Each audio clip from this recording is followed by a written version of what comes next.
You don't have a say in what happens and what direction it goes. The board as a collective has a say. And the other piece about this is a lot of people want to go full time with their nonprofits. So that means you need to become a salaried person, like a staff person. Well, you don't set your own salary. You don't appoint yourself. Your board does that. Over 50% of Black Americans are unmarried, and only 2% of Black families in America have a net worth over $1 million.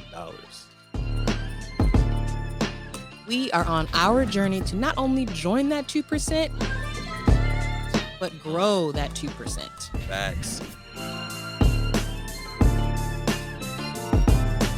I'm Devon Travell, creator of Black Wall Street, the board game, with my beautiful co-host. I'm Sinclair, aka the Health Nerd. You can go to our website at them4show.com, our Instagram at them4show, and our YouTube channel at Melanated Married Millionaires in the Making. And welcome to the M4 Show. So I would think about a couple things. The first thing is like, what is the purpose of it all? And what is your bottom line? So if your bottom line is just profit and you're just trying to make money, then I would seriously reconsider whether or not you want to be a nonprofit, because all of the hassle and the administrative burden you have to go through just to be as a nonprofit it's a lot. So if your main focus is like, I'm just trying to make money, I would think about it. If your purpose is more mission focused, right? Like if it's more you want to help or get to a certain good outcome in your community, then you probably will lean more toward a nonprofit. There are other considerations, but I would absolutely start there. I would think about like, what is the reason I'm doing this? What is my why? And if all of your decisions come down to whether it's good for the mission and not whether it's good for profit, then that's pretty much a sign that it's going to lean towards nonprofit. Because when you're a for-profit, the bottom line is this going to make me more money? And you can't, that's not a question. That's not really an appropriate question to ask first when you're a nonprofit. Like money matters, but it's not necessarily the first question you ask. Your first question is, does this help me reach my mission? Is this helping me reach my charitable purpose?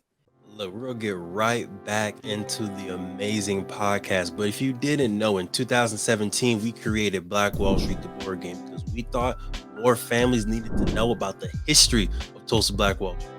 More families needed to know about the legacy of Black excellence left behind of Tulsa Black Wall Street, that we can own a Madam C.J. Walker Beauty Salon. We can have a Booker T. Washington High School. We can have an Uncle Steve's Barbecue. We can have a Renaissance man like Simon Berry, who had his own taxi service and bus service that got bought out by the city of Tulsa. We have brilliance in our DNA. We wanted to make sure that your family can play a game that teaches them about this brilliance. So we have Black Wall Street, the board game, right here. We had the first edition available in 2017.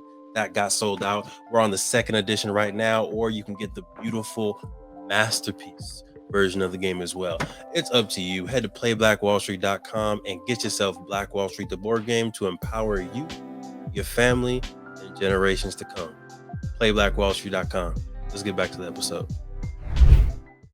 But I think another big one that people just don't understand about nonprofits is that the whole thing around ownership. A lot of people think when they have a nonprofit, it's their nonprofit. They'll say, oh, my nonprofit does this, or I own a nonprofit. And you do not own a nonprofit.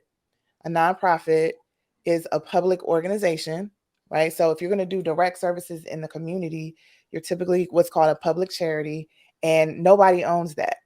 And the people who make decisions for that nonprofit, the people who have oversight over that nonprofit, are the current board of directors. And if you're the founder of the nonprofit and you're not on the board of directors, you don't have any say, technically, legally, in the direction of the nonprofit. So you could have started a nonprofit and then, 5 years later, you're no longer on the board, you're not associated with it, you're not working for the nonprofit. You don't have a say in what happens, in what direction it goes. The board as a collective has a say. And the other piece about this is a lot of people want to go full time with their nonprofits. So that means you need to become a salaried person, like a staff person. Well, you don't set your own salary. You don't appoint yourself. Your board does that. So you're relinquishing, I can't say that word, y'all. But you know what I mean. You're giving up power to a group of people. And when people hear that, they get really nervous. Right. Right. Yeah. Like, oh, this is my baby. Like, this is my thing. So I'm not going to just let somebody come in and take it. But, that's how it's set up and people don't understand it. So, I mean, you'll hear stories in the news about founders who no longer are associated with their nonprofit, or they're kicked out or fired. And that's just what it is. So I would think seriously about ownership, especially if you're creating products. Okay. If you want to talk about wealth and ownership, like if your nonprofit owns a product or owns your intellectual property, it's not yours. So I would think about that too. Right. I don't think people should only have nonprofits. I know I'm kind of like pivoting to something else, but I just have to say this because I know you guys talk about wealth too. But you need to think about like having something as your own in addition to your nonprofit. So I just want to throw that out there. I like that. Thank you for supporting the M4 show and our mission to increase the wealth of Black families.